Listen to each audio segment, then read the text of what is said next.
I am a practitioner of this tool called Life for Life Orientations. That is a wonderful tool for helping people understand their strengths and appreciate the things that they do well with regard to their attributes, and also gives them strategies on understanding where they might be overusing their strengths and helping them moderate them. And I am also an author of this book that I recently launched. It's called How to Design Your Career Game Plan. My name is Edward Mungai. I'm the founder of Inspire Leadership, where I try to inspire people to unlock their potential. And I do it for fun. My day job, I have a day job, which is the CEO of Kenya Climate Innovation Center. But I totally believe that transforming lives is what will take me and which will satisfy me. That's why I work with people, young and old, to try to unlock their potential and kind of also to share some experiences and also gain some experiences from them, because one man cannot be know-it-all. So that's me. I've written a couple of books, well, more not necessarily on leadership, but I also kind of try to have these teen events. I have old men events where I just encourage people to become better and to be balanced. Thank you. Awesome. And I'm actually going to start with you because this whole conversation began with a LinkedIn post and a video which you shared. And I'd like for you to tell us a little bit about that video. What was going through your mind, and just some context for those who may not have seen the YouTube video or seen the LinkedIn post. That's where you were actually talking about 2020 and whether or not it's a lost year. If you could just tell us a little bit about that. Thanks, Susan. I woke up one morning and the headline of the nation was 2020, the lost year. And I was a little bit depressed to see that one of our biggest daily was talking about that. And yet, I strongly believe that 2020 will be a good year for some. Of course, if we choose, it can also be a bad year. We can lose 2020. But I'm from the camp which believes that 2020 is not lost. In fact, there's many opportunities that we can be able to take from 2020. Just a simple, basic example. In 2020, now I can be able to bake. Before that, I couldn't be able to bake. Of course, it's a kind of looking at the negativity which is coming with COVID-19 and trying to make some positivity out of it. And I think that's what life is all about. I mean, our kids have been told that they will go home, they will repeat a class. Well, the good thing is that it is all of them, if it was some chosen. But then even those who are staying at home, some of them will emerge winners. Some who have wrapped the mind that we have lost 2020 will not get anywhere. Let's look at our teachers, They are battering now. They probably have lost their incomes. But is that it? Well, the truth is that there's many opportunities. We just need to go back. And when we were starting 2020, I was one of the biggest supporters of saying we all need to have what is called big, hairy, audacious goals, And they must be scaring. They must be big. Well, should we throw those away? The thing is, no. We can still be able to achieve our goals. People are still achieving their goals, despite the fact that most of the time we are at home, we are not exercising what we are supposed to be exercising and doing what we are supposed to be doing. But eventually we will come out of 2020 being strong. And therefore, 2020 is not lost. Awesome. I know there are students who are listening this evening. There are businessmen, businesswomen, people who are in careers, people who have lost jobs, and they are very, very, very interested in the message which you're sharing this evening. And we will invite you to continue to share with us some tips that'll change. We'd even like to hear what your favorite cake you've baked so far is. But for now, let me just ask Coletta. So Coletta, where do you fit into this whole story? Because I know you came across Edward's YouTube video and it sparked something in you. So what exactly was going through your mind as you watched that video? I saw Edward's post on LinkedIn, that video where he was talking about 2020. And it came on the heels of a presentation I had given the previous evening, just talking about making 2020, the year where we finish in an epic style. Because yes, I had also heard that someone had said 2020 was a lost year. And previously I had been reflecting on how the year began with many of us seeing it as the year of 2020 vision, some of us saying this is my year. And then with the coming of COVID-19, the conversation flipped. There were, memes and GIFs and, lots of posts talking about, 2020 is filled with so many bad things, and some saying my subscription was, a trial subscription, now I'm canceling 2020, or 2020 should be canceled. And, just all sorts of sentiments being expressed. And I thought about, all these different things. First, we start with hope, and then something hits, and then we start to look at it as a lost year. And I thought, surely there has to be something more than this. And because in that reflection, I was taken back to times when things have begun well, and then they've hit a snag, or I have hit a challenge or an obstacle. And what has happened during such moments? I was reflecting on the lessons I have learned, or the good things that have come out of that. Sometimes the not so good things that have come out of those challenges. And overall, when I really looked at it, I realized that it was during those times of hardship, it was during those times of probably loss that I experienced the most growth. And so I thought that since Edward is thinking in the same style, why don't we come together? And I know you, Susan, I know we've also talked about this. And I thought, why don't we come together and have this conversation and see if we can just bring a different perspective to the whole narrative of 2020 being a lost year. And that's how we ended up here today.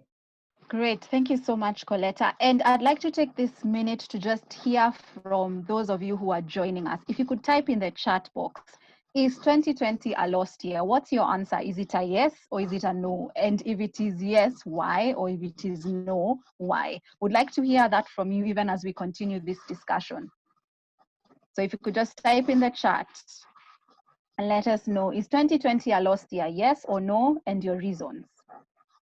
Okay, so I'm seeing some responses are coming here quick and fast, so it's mixed reactions. So we have no, for me, it's not a lost year. That's from Christine. I've been surprised that I'm able to get in touch with my inner me and realize my potential. That's awesome. No, from Monene, reflection and reinvention. Then Emily says, no, it's not a lost year. It's an opportunity year. No, from Lillian, it's time for reflection, re-energize. John says, no, not a lost year. Lillian is also rebranding. Faith has mixed feelings. So no, no, no, no. Anyone who thinks it's a lost year, it depends on one point of view. Okay, Elijah, that's a good one coming from you, and we'll definitely be speaking about perspective. Then we have someone else saying, no, it's a chance to start over again. Barney says there will always be challenges in life, year in, year out. Our attitude is what makes the difference. So 2020 is not lost. Someone is reflecting, a lot of learning. So I'm seeing re-strategizing, rethinking, reconsidering, more time with family, more opportunities. Life has ups and downs. We can actually get back time with family. And someone is saying they can actually see the future smiling on them, and that it's not over till it's over. 6 more months. So reevaluation, that's from Solomon. And someone says, yes, if your plans and situations came to an end, if you've lost a job, an opportunity, a tender, a loan, then yes, it's a lost year. Then we have more people who are saying different perspectives. Okay, someone says they think they're the only ones who are lost. No, Amy, you are not lost. There are several people who feel that this is a lost year for different reasons. You are in the right place. Then yes, some opportunities have been lost. No, because a lot of which has been taken for granted has suddenly come to the forefront. So what I'm getting from you is that some of us feel that yes, we have more opportunities now, more chances to reinvent, re-strategize, rethink, reevaluate. But a few of us also feel that we are lost, we are at sea, we cannot find our way. We lost a job, we lost a tender, we lost an opportunity. And I'll ask Edward, what do you say to this person who says, I have lost an opportunity, I have lost a tender, I have lost a job, so to me the year is over? What can you say to that person? How do they move to the next step? Yeah, thanks, Susan, for that. And coming back, before I answer that question, coming back into the issue of the breakout room, I think we are overwhelmed. And thanks, guys, for all of you joining. I think we have 73 people. We didn't expect this kind of a number. We had planned to have a breakout room where we would, each one of us, the three of us, would be the moderator of those breakout room, and we didn't expect more than 10 people in those breakout room. So as you can see, with 80 people, almost that, I think we cannot have an intimate discussion in those groups. So let's just keep it here, and hopefully we can be able to have more discussions. But to your question, Susan, I think it depends on how we look at life. I am a big proponent of saying that life should be looked into 9 perspectives. And those 9 perspectives, if we look at them, clearly 2020 is not gone. And what am I talking about? The first thing and the most important thing that we should factor in our life, and kind of if you like, is the way you can be able to measure your wealth. So for instance, if I meet with you at the street or in the street and I ask you, John or Brian or Frankie or Susan, how wealthy are you? I mean, it should be based on 9 principles. And those 9 principles, the first one is about your spirituality. What is your connection with your God or your creator, or that thing that you adore and that thing that you believe is what makes you get moving? Now, if you have lost in your spirituality, then you can tick that box and say, well, 2020 is gone. But I think for many of us, I think we have reconnected with our spirituality during this time of COVID, and we keep on growing in that area. And I urge that we keep on growing. Well, the second thing, and very important, and this is what I call the physical health, which we say that health is that crown that the sick people only see on the healthy people. So, and my thing is that if you have been able to improve in terms of your health, again, the position is that you haven't lost 2020. Now, the third thing, and very important, is also about your internal health. That is, how positive are you? How gloomy are you? Well, it is challenging time. Many of the times we will tend to be negative. Many of the time we'll tend not to radiate that positive energy. But my urge to you is that let's keep on radiating and generating that positive energy. Remember, there is something called a power plant. A power plant doesn't have energy. What it does, it generates energy. So we all here, we should be generating energy, and we generate energy through our attitude. That is actually about your inner health. And I think that if, again, you go back to your 2020 and you think, do I still have positive energy? I'm sure for many of us, we still have positive energy, and therefore 2020 is not lost. Well, number 4 is about our families. I mean, this is the year, I think I've seen somebody saying, Lucy, saying that this is the year where families have reconnected. This is the year where we have spent enough times with your families. We know how they are. We are in good relationship with them. Again, if you tick that box, to me, 2020 is still there, And then it's about our careers. Maybe here we have some challenges, but again, is a question about opening up our minds and looking at things from a bigger picture perspective. It's kind of also being innovative, is about being creative. The other day I was talking about teachers, and I was kind of saying, well, for teachers, we are told they are at home, but it's an opportunity right there, because there's so many kids, again, who are at home. And maybe these kids also requires private tuition. Now, the good news is that we have things like Zoom, like we are doing here, where you can have your own class. You can be able to create your school at home. Of course, what that calls for, it calls for that courage, it calls for that drive, it calls for that strategic thinking, and you can be able to put one together. We are told we are in economic crisis, and truly we are in an economic crisis. Again, there is where we can be able to maneuver that and probably come up with better savings method, better ways of reducing our expenses, and we can still end up winning. Number 7 is about friendship and the circle of genius. We still have friends. I keep on telling my friends, I keep on telling people, let's spend a couple of minutes every day calling different people just to nurture those relationships. Again, I believe we haven't lost in our relationship. 2020 is still strong and we are still getting there. I think he's also having adventure as number 8, and number 9 is also creating impact. Like what we are doing here is just creating impact. And I hope that all of us are also trying to create this impact. And in different ways, it doesn't have to spend a lot of money to create impact. When we were all born, one thing for sure happened. We all cried. And those people who are next to us, they really rejoiced because we were born, right? When we die, what should happen? Everybody should cry, we should rejoice. And why should we rejoice? Is because of the difference that we have made in this world. That is about impact, which is my number 9. And if you tick the boxes, if you score 5 out of 9, truly 2020 is not lost. So Susan, in my view, we still have got 2020, and indeed we are going stronger. And if we put the strategies, if we have the routines, if we have the protocols, we will be able to achieve our goals. If I can just build on that a little bit, Edward. So you've talked about the 9 areas. What would you advise someone who'd like to gauge where they are in these 9 areas?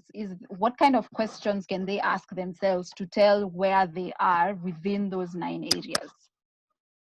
Well, I think that we actually have a tool that we use in Inspire Leadership, which we can probably now, my suggestion would be that people can also type their email, or actually the easiest thing is that send me an email on edward@edwardmungai.com, and I can be able to send you a checklist which you can quickly go through and assess how is your wealth, how rich are you in terms of these 9 areas. And it will be able to help, and we can also be able to have more conversations to see how then we can be able to help you to plug into that.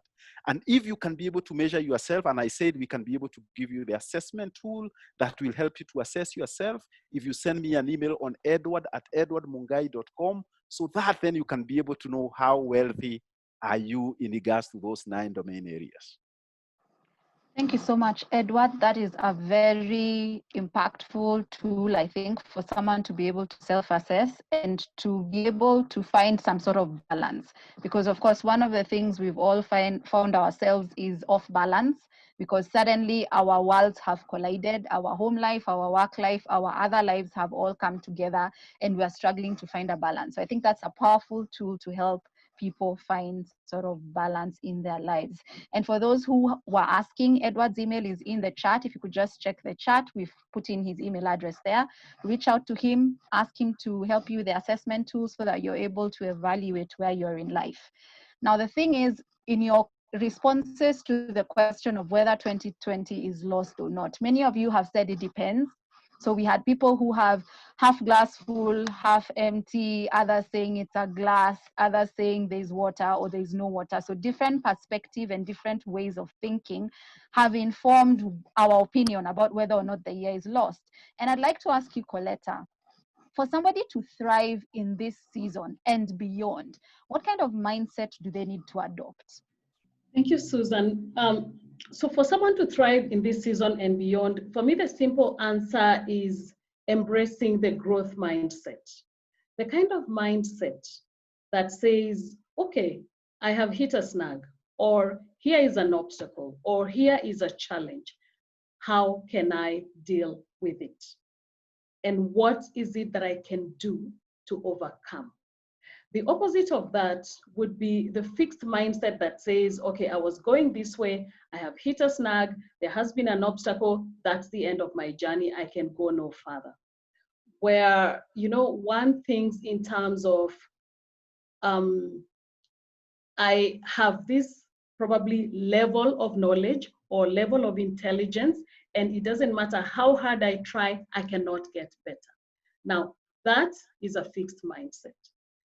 The growth mindset, on the other hand, will look at the different things, the different ways, the different avenues that can be used to still continue with the journey and get to where you are going. So the truth is that in life, we are bound to have challenges. It may be COVID, it may be something else, but the thing that is guaranteed is that there will be a challenge in life. So what happens when we face that challenge? So it's for us to be prepared and to think in terms of what is going to be helpful for me at this time. And one of the things that I have noticed sometimes that pulls us back is, yes, that mindset, and it's also some beliefs that we hold and some things that we may refer to or we may think of as conventional wisdom, or things that we hear people say, and then we latch on them and we hold those things to be true. For example, even that simple statement that 2020 is a lost year. Now, if somebody were to take it and run with it, all they would see would be loss. And sure enough, there are people who have lost. There are people who probably, like you rightly mentioned, have probably lost a job or are living on a fraction of the pay that they were earning before, or perhaps even sadly, they have lost family members. And so, yes, these things have happened. And if there is anybody in the audience who's gone through a loss in one way or another, I would just like to offer my sympathy and say, yes, totally understand, and much grace to you. So the other thing is to appreciate, yes, loss comes, challenge comes, and doors close. However, if I looked on the other side, what doors are open? What is the door that is open right there that I could go through? Or even if it's not wide open, could I simply just turn the handle and see whether it could yield? Or could I knock and see whether the door would be open? And I like to tell the story of my situation when my family and I moved to West Africa several years ago. And we got to that place. I left my job and my career and thought, well, I'll just go over there and continue from where I left as an accountant. And lo and behold, the situation was really different on that site. These opportunities were simply not forthcoming.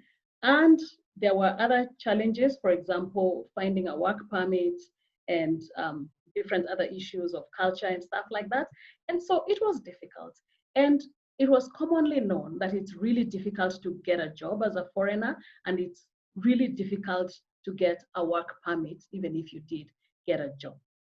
And so, but that didn't stop me from going ahead and looking for these jobs. And one person found me in an office that I was employed at in one of the countries that we lived in. And she said, you do look like a foreigner. And I said, yes, I am a foreigner. And how did you find this opportunity? Because I've been told that it's impossible to find a job or even to get a work permit. And I said, I've been told the same, but that did not stop me from going ahead and applying and looking for these opportunities. And when I did find those opportunities. And so I like to just challenge the status quo, challenge the conventional wisdom, challenge the beliefs that are commonly held, and look beyond them and say, yes, this is what has been said. However, can it change? Can I find another way? And later on, I will share more about that challenging and going ahead to see how much you can learn from the situation and come up with something positive for yourself. Great. Thank you so much, Coletta, for bringing in that angle of a growth mindset and being able to tag on the yet to whatever statement we are making. So we might not have that skill yet, but it is coming.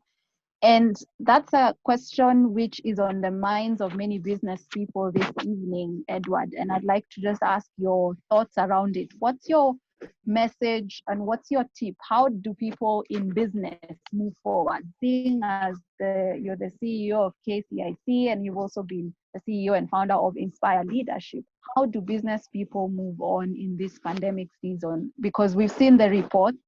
The reports haven't been very positive. They've shown that there's a lot of mixed reactions, that in the absence, for instance, of a stimulus, there are some people who feel they'll have to shut down their businesses. So for the business leaders and business owners joining us this evening, what do you say to them? How do they move forward in 2020? Well, Susan, thanks very much for that question. And indeed, I can tell you, is a real challenge, especially with the looming financial crisis or economic crisis that we are going to face.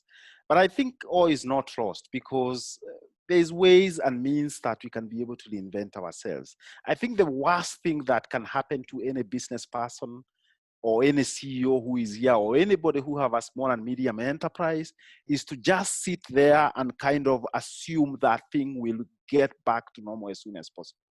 Or the other alternative is to say, is all gone, is all lost. We cannot afford to be able to do that. What it calls for reinvention. It calls for us sitting with ourselves, what I call in simple language, calling ourselves into a meeting, kind of a reflection time, where you try, and I can tell you, I've drawn many books on my desk, I wish you can be able to see the kind of books, all kind of scenarios, because one other thing that we don't do is that we don't sit with facts, we don't sit with our ideas and try to put them on pen and paper. And I tell you, pen and paper, not apps. We have those people who have those stylus which they are using to write on their iPads and things like that.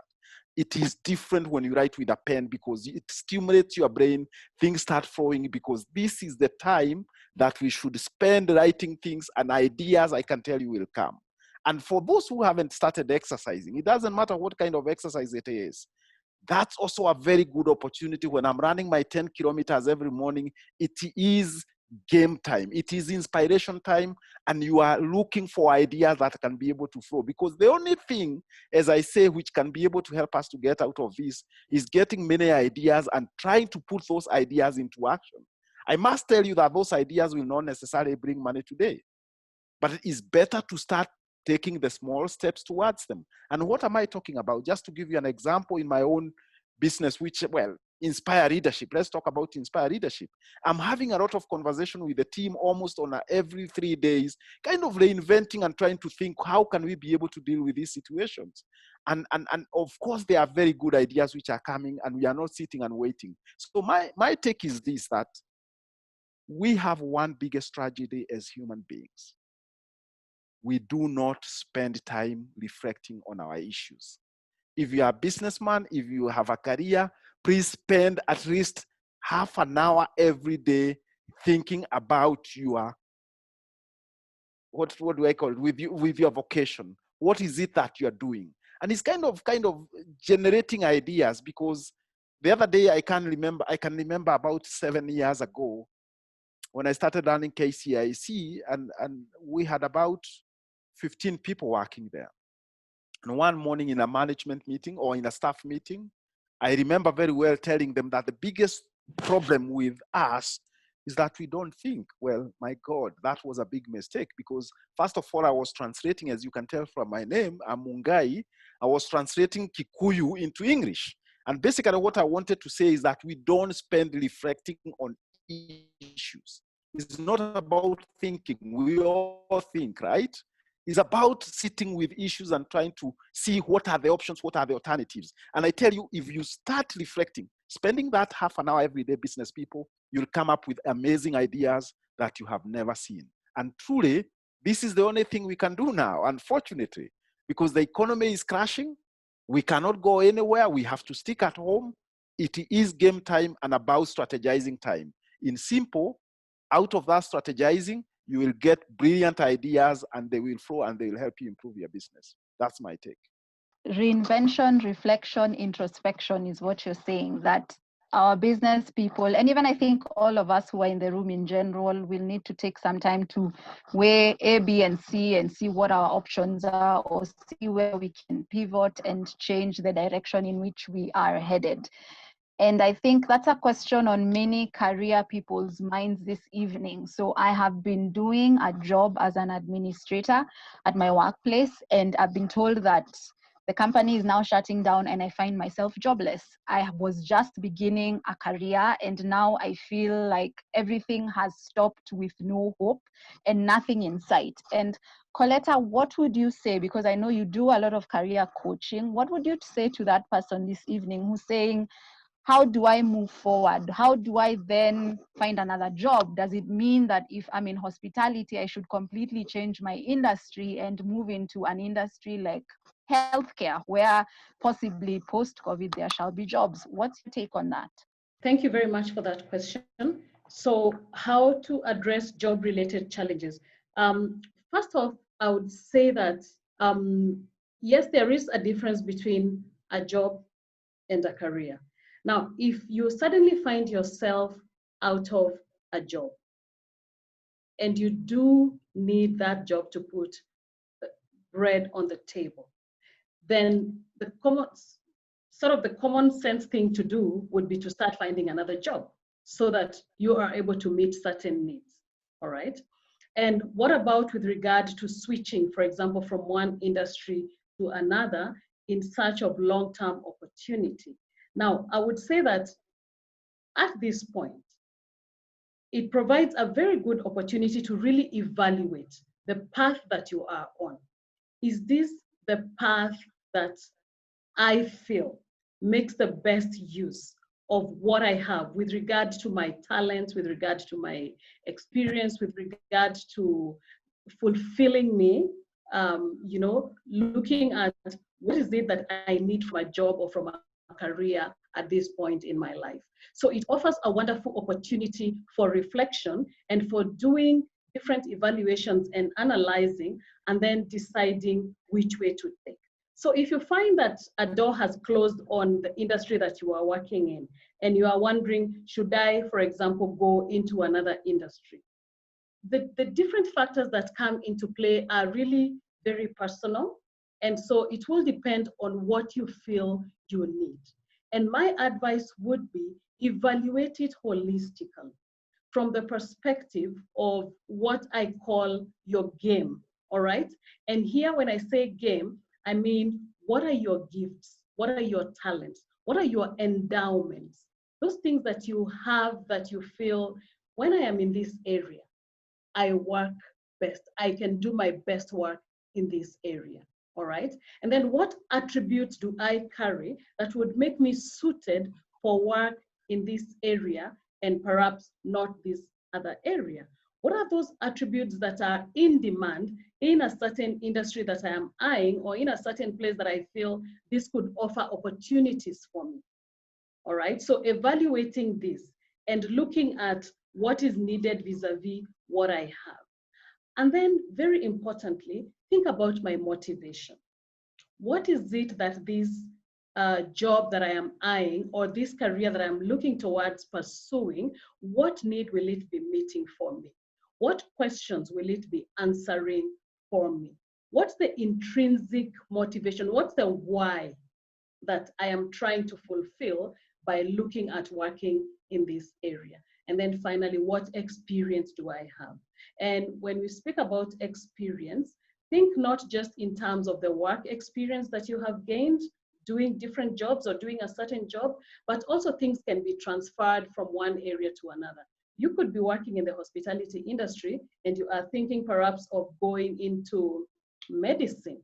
What are the transferable skills that you can carry from this area and bring into this area that are in demand wherever you go? What the things that we call 21st century skills, the things that we call soft skills, communication, collaboration, creativity, critical thinking, all these will be required whichever area you go to work in. All right, and in thinking about your experience also, think through experience that also comes from your studies or from serving in different capacities, maybe in a club or in a professional association. And then once you put these together, now ask yourself, where will this come in handy? And that takes you to the next place where you now start looking at who needs what I have. And this I call evaluating the playground, because the playground is wide, all right? And it is big and opportunities open up in different areas. So which of these areas would use what I have best? And then going back again to look at your experience, your gifts, your attributes, your motivations. What can I leverage? What makes me stand out? What can I stand, with somebody with similar qualifications as I have, all right? What is it that will make, say, an employer choose me over that person? What is it that is unique about me that I can bring to the table that will help me stand out and do the best job that I can? So leverage that, use that to your advantage.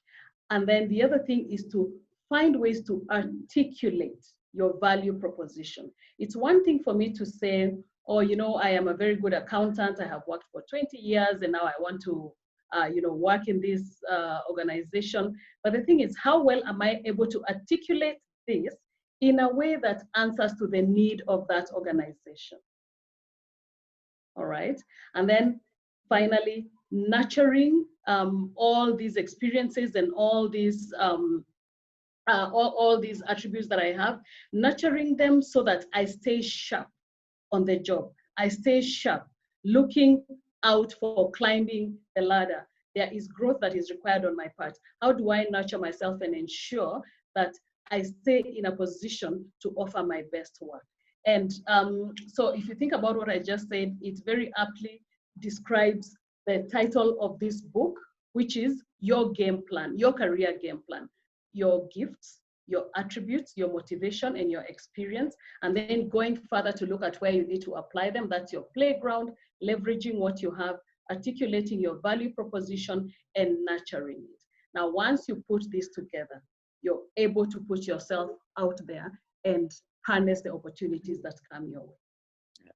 Susan, if I may just add a little bit in regards to yes, that. by all means. Yeah, from a very practical way. Well, one of the, and I'm just sharing an experience here.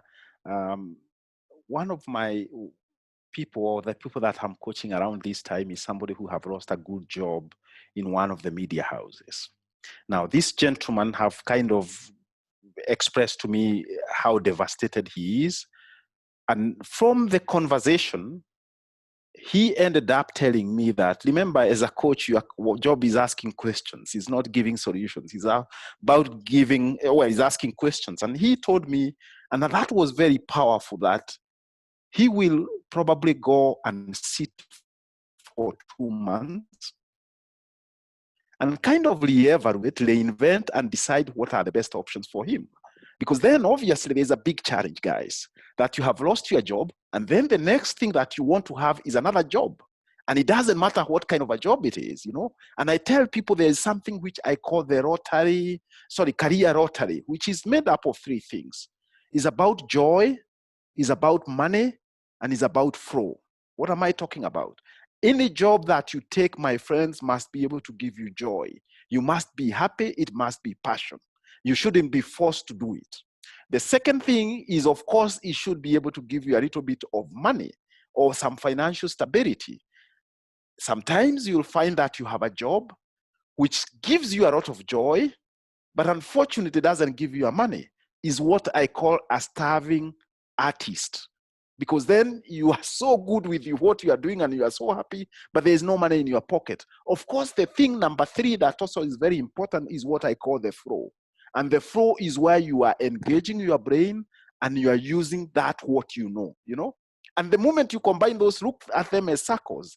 At the pinpoint of those circles is the career rotary. So this friend of mine was telling me, well, I have to wait for 2 months.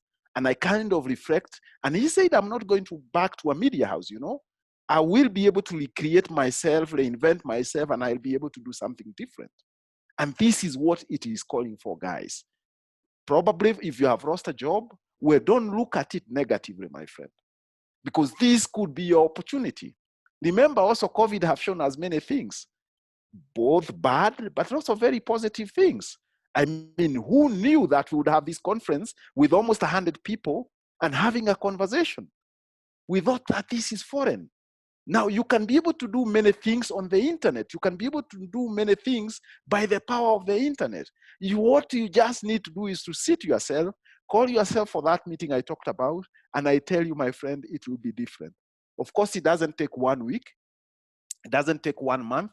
It is a continuous process, and you'll be able to get there. By the way, a lot of people also ask me about purpose. It's almost like purpose, What is your purpose in the world? And how can I be able to define my purpose? Nobody will ever define your purpose. You are the one to define your purpose. And how do you do it? You do it by sitting with yourself for many hours, for many days, and until you know what is it that you can be able to do best, and you engage into it, and you can be able to do it. I wish there was somebody who could be able to help us to develop our own purpose. That would be the richest person, because then we all would be rushing to him to get purpose. But purpose can only be generated by you. So what am I saying?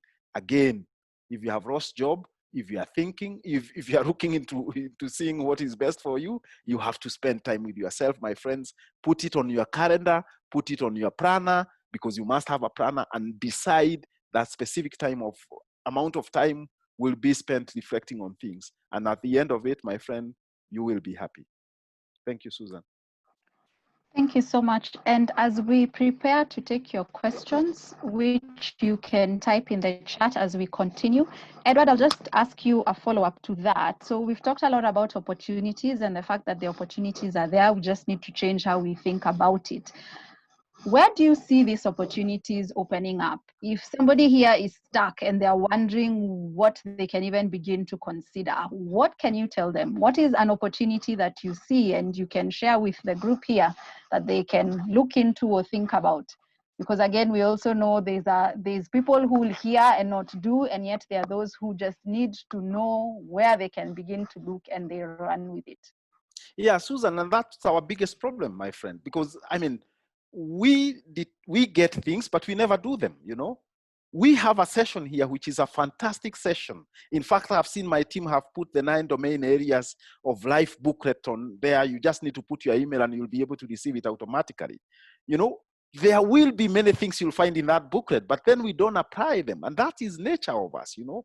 My suggestion is that please pick 1 or 2 things from this conversation and follow up, and please implement. You know, there's this thing called NATO, N-A-T-O, no action, talk only. You know, please get out of that room. It's no longer about no action, talk only. You know, it's about action. Guys, let's do action. Now, you're asking about an opportunity, and I don't know why I'm in love with this issue about teachers. Because I think we are told that they are the most vulnerable people. They are the ones who have lost in this COVID-19. And yet, to me, when I look at it, I see as if this is the God-sent opportunity for them. On one hand, schools are closed, you know. On the other hand, you have a skill. Parents want to teach their kids to be taught. You can be able to use those Google Classroom thing, and you can be able to create your own classes. And again, by the way, you can teach people even as far as India, you know. I know a friend whose daughter is being tutored by people from India. And again, that's a business opportunity. So there is so many opportunities, but also the other problem I can tell you is that we shoot ourselves too much. You know, we say, I'm a Kenyan. Well, can I start an internet business? Well, maybe not, because I'm a Kenyan, you know. And yet we fail to understand that even if you are Kenyan, you can be able to establish this business. What you just need is the drive, the courage, the persistence, and the discipline to push that idea forward. And you will be able to make it. So I think there is, again, especially also from the internet, there are many ideas. I mean, even writing small booklets and trying to see, even if you sell it for 100 shillings, you'll get buyers. You just need 1, you need 2. I tell you, we were expecting 10, 30 people in this group. Now we are almost 100. You know, this is the power of the internet, guys. And you just need to try it, and you will see the benefit that it can be able to bring. I might sound very simplistic, but this is the fact. This is how it is. The biggest transactions now are happening on this internet. Why can't we be able to use it, you know? That's my take, Susan. If we have any teachers who are listening in, or anyone who has a passion for teaching, right there, that's the challenge. Think about how you can take the current situation with the school closures and still be able to teach children. We will still need life skills and character education when this is all done. So maybe that's something you can also add on to your curriculum as you're thinking through some of the materials you can create for students and for children. So Coletta, I'd like to come back to you and ask you something. So earlier on, we asked people if 2020 is a lost year, and some said yes, some said no, and clearly it is a matter of perspective. So let's say we have someone who's seated here today, we have challenged their belief about the year, and they're beginning to see that indeed maybe there's some hope. Indeed, they can make it through, they can actually apply something and be able to succeed in 2020. How do they move on? What's the next step that they should take? Thank you, Susan. Yes, so I talked about being able to challenge, status quo or belief or conventional wisdom. And I would say, for me, that's a first step, all right? something happens, you hit a snag, and then you think about, and I like to tell this story again of my dad who taught himself how to write with his left hand in his 60s because his right hand just, developed some problems. It would shake uncontrollably and he couldn't use it. And so I always wonder, I never got a chance to ask him this, but much later on as I was reflecting on that, because it was a big challenge, I always wonder what kind of things did he have to challenge? And perhaps one of them was you can't teach an old dog new tricks. And so I don't know right now if there are people who are thinking, well, I am advanced in years and I'm hearing all this thing about learn new technology, learn how to operate Zoom, or learn how to be creative and all that. Well, challenge it, because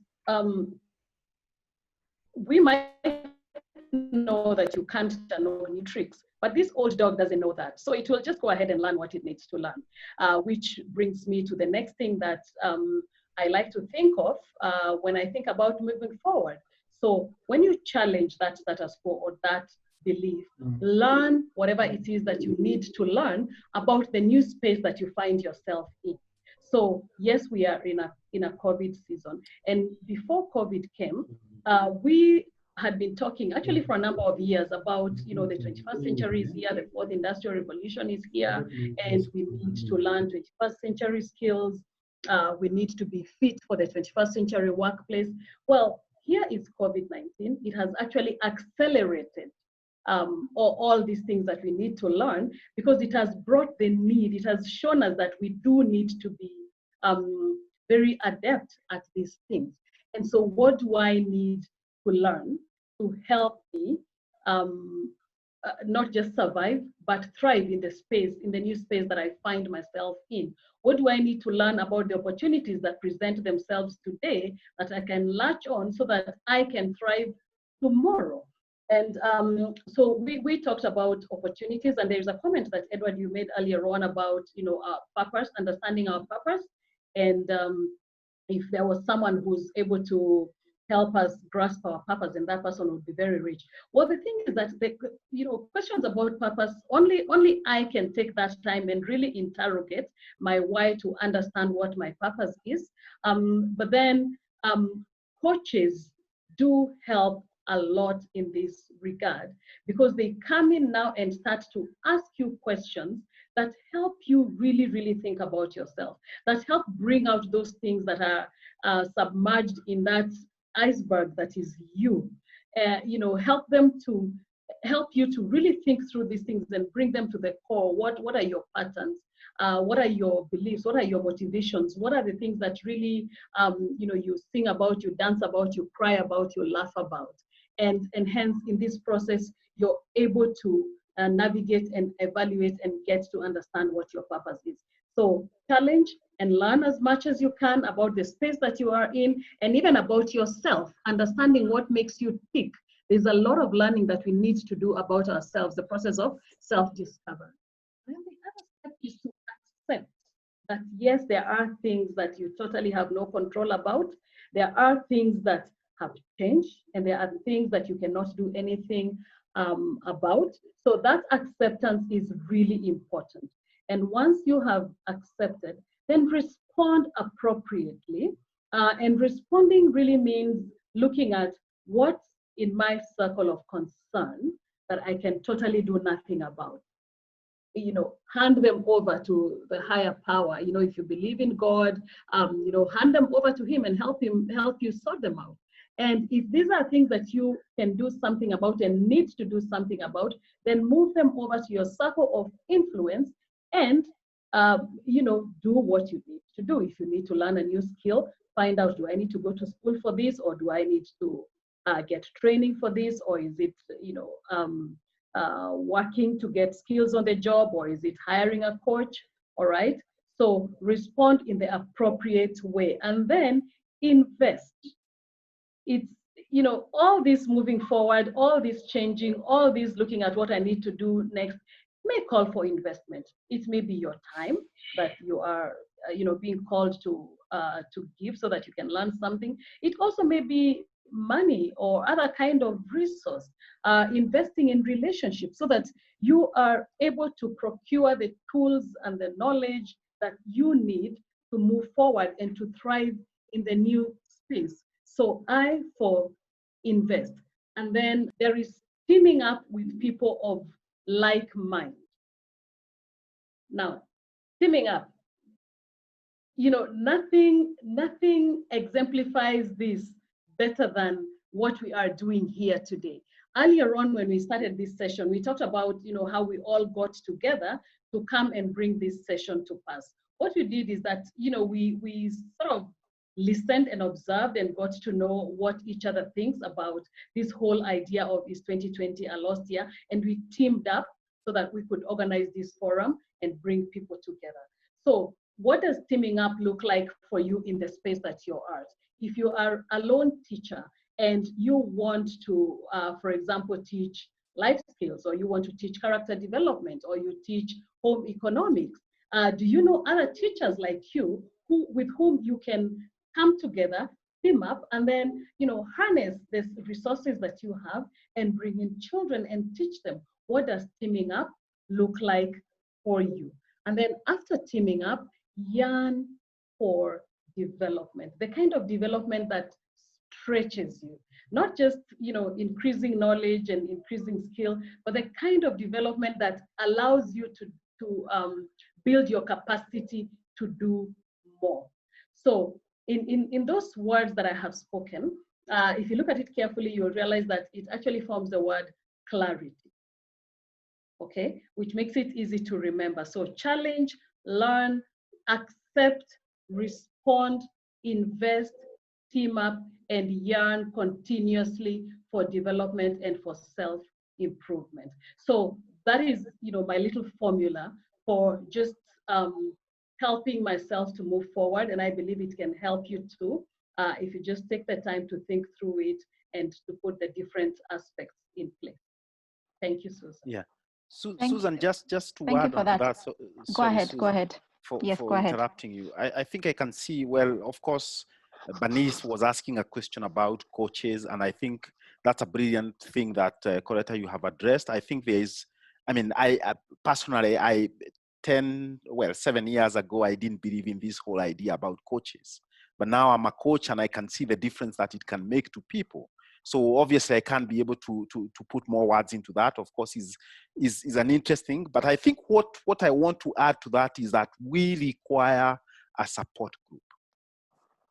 We cannot be able to succeed without a support mechanism. And that support mechanism, number one, comes from our families. So at home, the home front, that is where it can be able to happen. So what is your relationship with those people at home? Are they challenging you? Are they giving you the motivation, the push to get going? And I think we should cultivate it such that we have people at home who are pushing us and who are helping us to achieve our dreams. But I think what I want also to talk about is to ask each one of you, do you actually have a board of directors? Well, we run companies, but we have a company which is more important called Me Limited, as in you limited. Now, does that company have a board of directors? Now, tonight, I'm going to suggest you how you can quickly get a board of directors for yourself. You just need to get one friend who is like you, or you can aspire to be. Ask him to bring another friend who you don't know. And even when this friend is brought, let him ask that other friend, bring another friend. And by the time you get to 7, you'll have 7 people who probably you only know one person. And out of these people, they are powerhouses in their own game.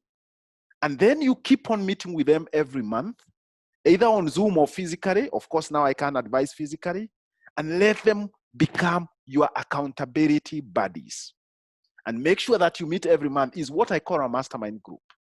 Well, within Inspire Leadership, we have a tool that we use to help people to create mastermind groups. And this mastermind group, please be vulnerable. I tell you, tell them everything. If you are beaten by your wife or by your husband, please put that to this group.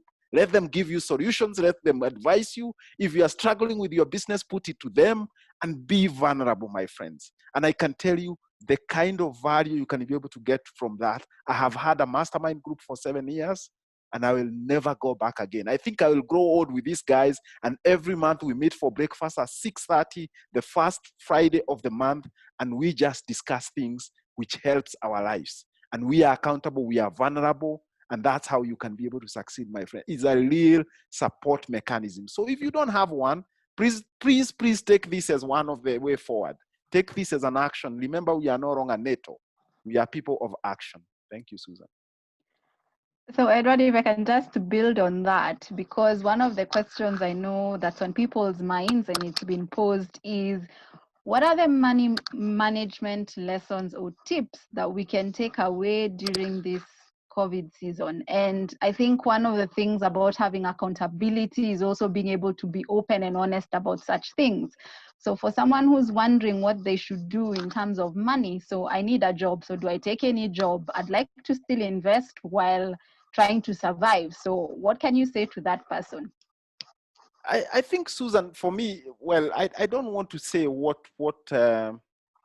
how we can be able to survive, but I think I would take it more from the lessons that we have learned from this COVID-19.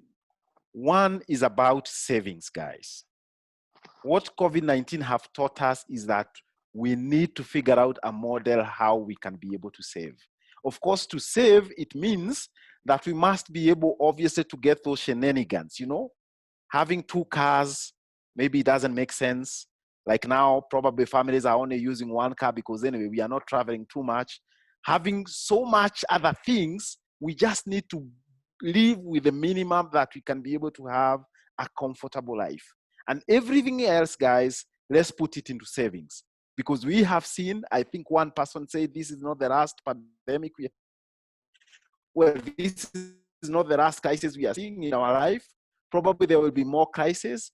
What I would urge is that let's think about our investments. Let's think about our savings first, then put those savings in investment so that when a rainy day comes, we will be able to succeed and be able to put it. Well, the other thing that is more Kenyan, and guys, I want to champion this, you know, we are hustlers. I think that spirit of ours that let's have more than one hustle, you know, is also a lesson that I'm getting from now. I mean, from this whole conversation of COVID-19, that if I was relying so much on my job and I had committed 100%, it's not my fault that I wasn't committed. And actually, this is what happened to this guy. He told me he was meeting all the performance metrics and everything, but he lost his job.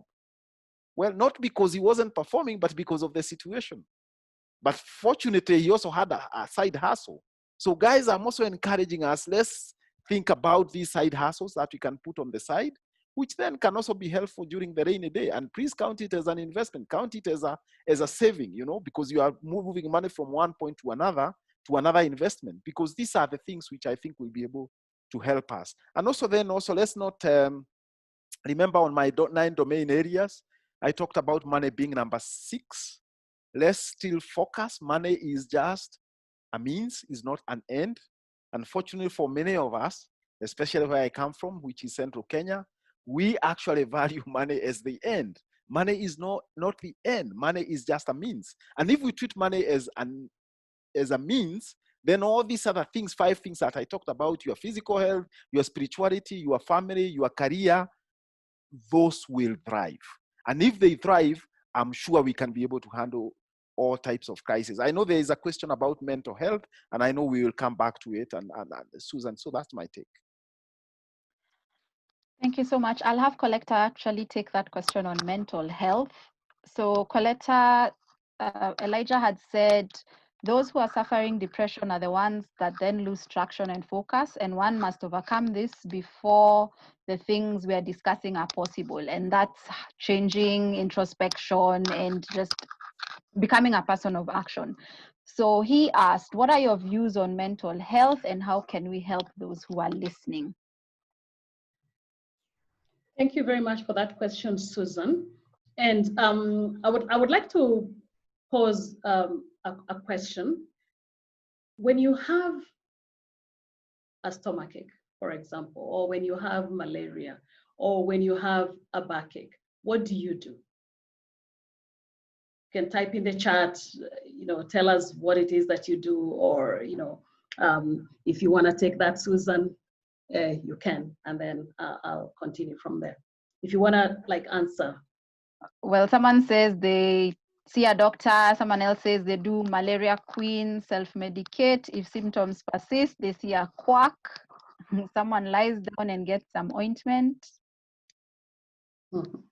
Okay, fantastic. So there are different things that we do for ourselves, all right, when we suffer some malady or other. And I like particularly the one that says you see a doctor.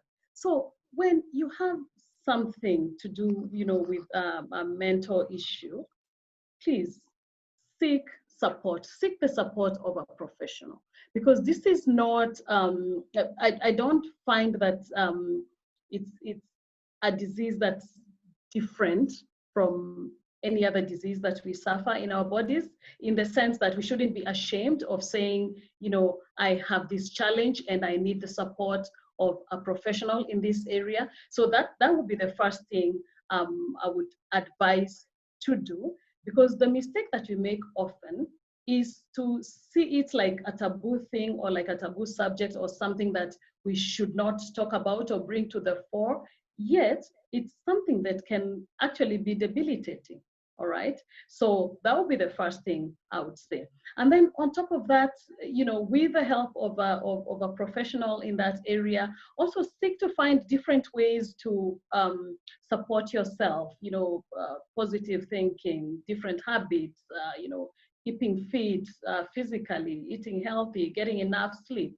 I would say those are really, really important things, because if a part of your body is not functioning well, then other things that you try to do may also not align. So it's really, really important to keep yourself in that state where you are able to function well in a holistic manner. So what I would advise, if you know people who are suffering with mental illness, please encourage them to seek professional help and also find ways of supporting them so that they adopt a lifestyle that will work to help and not to, make the situation worse for them.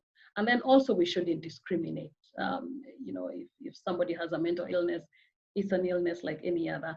Let's embrace them. Let's work with them. Let's see how we can encourage them to also grow in the different spheres and to prosper. Thank you, Coletta. I know that there's still a lot of stigma around mental health, and I like that you've mentioned that we shouldn't discriminate, and it is a disease like any other, and we should embrace and support anyone who has mental health issues around us or even in our close network. And like Edward told us, in our accountability groups, as we become vulnerable to each other, these are some of the questions that we will be answering. And being open and honest is one step towards helping someone find some help around their mental health challenges. And Edward, I'd just like to come back to you, even as we are responding to the questions that are coming through. So you've mentioned that we need to take an inventory of our 9 areas. We need to have a strategy and a plan, and we need to take action. What else can somebody do today? Somebody who had plans that have now gone up in smoke, they know those plans will definitely not happen as they had worked them out. What do you say to that person? What other tip can you share to them today to help them move on? Well, I think I still go back to the same thing that I called about reflection and kind of going back to the drawing board and seeing what are those things that you'll not be able to achieve and kind of pivoting on them. Of course, the other thing is that, and I'm imagining here that when each beginning of the year started, you had maybe 10, 15 big, hairy, audacious goals. You had many goals that you wanted to achieve. And probably here, we are only talking about 2 or 3 goals which will not be achieved. So in that case, then let's focus on the goals that we can be able to achieve. The ones that we feel they are in disarray, we can try to see how can we be able to pivot them and kind of even manage them, and hopefully we postpone to the next year. But at the same time, in the overall picture, I think you should try to achieve most of the goals. And I think if you again, I go back to this issue about discipline, and I think there's somebody who was asking about motivation and how do you keep motivated. I think if you have a good plan, because plan is everything. If you have a good plan which you are following on a daily basis, on a monthly basis, trying to follow on our goals, we will be able to get there. But where we have big goals which we don't think we'll be able to achieve, my take is that let's reflect on them and probably see how we can reinvent them and hopefully we can achieve them at a future date. Okay, so pivoting. And I think with the introspection, you're able to also see other perspectives you had not considered before. And also sharing with your accountability group, I believe, will help you see beyond yourself so that you're not too stuck internally. And Coletta, I'd just go back to you and ask if you have any takeaway tips for anyone. So you've talked about the game plan and you've talked about clarity. Is there any other tip you have for somebody today who's wondering how they can move forward in 2020? Yes, thank you once again, Susan. One of the things I would say, just from my personal observation and from personal experience, is that this has been a great year for personal and professional development. How so? If you look at LinkedIn, if you look at the internet, different organizations are offering right now a lot of trainings, a lot of workshops and conferences at no cost. And so as a professional, I have found that there are some of these things that previously you would have had to pay a lot of money for, or they would have been inaccessible because of where they happen. And yet right now, and I'll take an example of the Center for Creative Leadership. They recently had a day-long conference, very, very powerful and phenomenal conference that brought together professionals from around the globe. And in there, we were able to learn plenty of stuff with regard to, whether you're thinking of yourself as an individual or you're thinking of yourself as an organization or as a leader or manager in that organization. And Cisco is offering some programs for children and for teachers to use technology and solve problems using technology. So for anybody who wants to develop themselves, there is a great opportunity. You can actually get continuing professional development at a fraction of the cost that you would have had to apply at a different time. The other thing I have seen is that it's also a great time to work in terms of your relationships and personal goals. Coaches have been offering coaching at reduced rates, and even some of them are offering pro bono services. I know trainings that have gone on also, at a reduced rate or pro bono, or even for what others are calling the COVID rate. So I think really, if you look around, you will find great opportunities to advance yourself. The other thing is still along the same line of advancing yourself. This whole aspect of thinking about your purpose and thinking about your why. I think it's a great time also where, with reduced movement or, not having to travel too far to go for work, we find ourselves, some of us, with a bit of time to spare, where we can really take some time. And I can't emphasize this enough, as Edward has been saying about reflection, just taking a personal reflection. And there's a quote I like from this lady called Sherry Yellen. She says, the question is not, how intelligent am I? The question is, how am I intelligent? And so going on a quest to discover the different ways in which you are intelligent, the different ways in which you are gifted, opens a lot of doors for you to find different avenues that you can explore to grow and move forward, either as an individual or with people in your team or even with people in your family, so that you're able to harness opportunity. Because remember, like we said, in life, challenges will come. It doesn't have to be COVID, it can be anything else.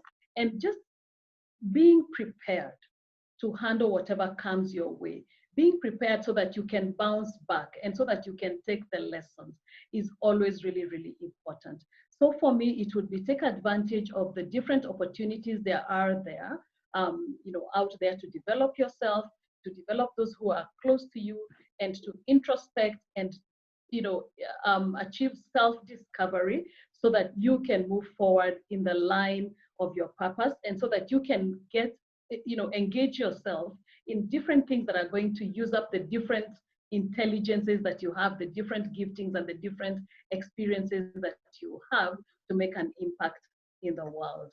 And so as I share this, I also want to share that, there are resources on my website, colettamasharia.com. If you go there, you will find different resources that you can apply to just support your goal setting and your personal growth and, building resilience so that you are able to bounce back and thrive when times are hard. Thank you, Coletta. And it's interesting, what you've shared echoes what Patrick Kimathi was sharing in the chat. He said with COVID, he's been able to catch up on some pending issues that had delayed his project, but now he's been able to pick up and his project is now on time without affecting any of the timelines. And as we prepare to take closing remarks from Coletta and Edward, I want to ask us in the chat if you could type one thing that you're going to do today, one thing that you're going to take away from all this that you're going to put into action. Because remember, we are no longer NATO people, we are action people. So we don't talk a lot and do nothing. We are going to talk and we are going to do. Now that we have established that 2020 is not a lost year, there are opportunities. We need to change the way we think. We need to spend more time with Me Limited. Edward, as you've shown us today, Me Limited needs to come to the front. We need to develop accountability. We need to be balanced. What are your closing remarks or parting words for somebody who's listening in today? Yeah, well, I think if I can start, Susan, I think we have a lot of potential, friends. And the key thing is actually trying to unlock that potential.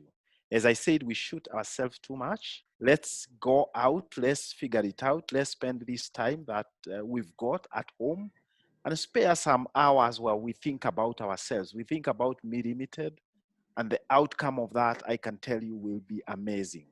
Let's structure our lives, because I'm one of big supporters of structured life, where you have a planner every day, planning day, hour by hour, planning your week, planning your day, planning your week, planning your month, and planning your year. And then obviously that means planning your life, because that way is how then we can be able to succeed and we can be able to have a balanced life, which is full of success here being the 9 domain areas. Thank you.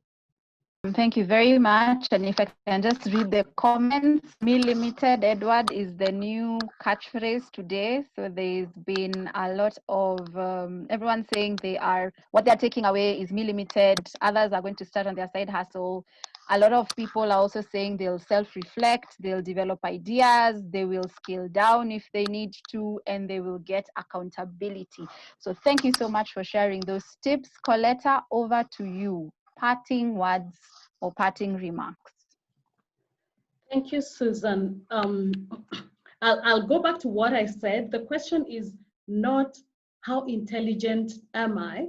The question is, how am I intelligent? So my parting shot to everyone would be to think about yourself not as the person who is one thing or the person who does one thing, but as this fearfully and wonderfully made person that has so much potential, that has so much treasure within them, that one's mind is going to be treasure that enriches the world around you. And I like to give the story of Turkana County in Kenya, that for the longest time, we have known as the very dry place that nothing grows and, no water and stuff like that. And we see the pastoralists there with their animals, and during drought, they are really suffering.